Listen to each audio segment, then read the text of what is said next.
নমস্কার, কবিতা ছটপট কবি সুকুমায়া।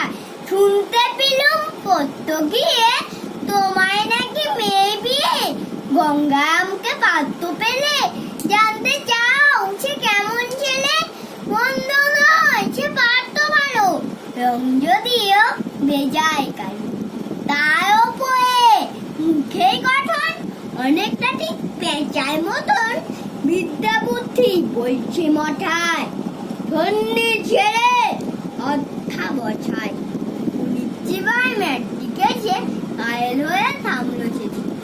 বিষয় আশায় বই বেজায়, পড়ছে শিখছে দিন চলে যায়।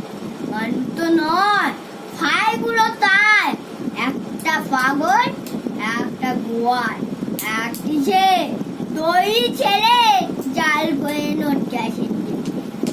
যদি তবলা বাজায় চারটা দলে 5 টাকা পায়। গঙ্গা তো কেবল ভোগে পাণ্ডু জয় হিন্দু দায় উচ্চ গায়, হংস রাজে বংশধর। কি যেন হয় গঙ্গা আমি, সে কি আর মন্দ ছেলে নমস্কার।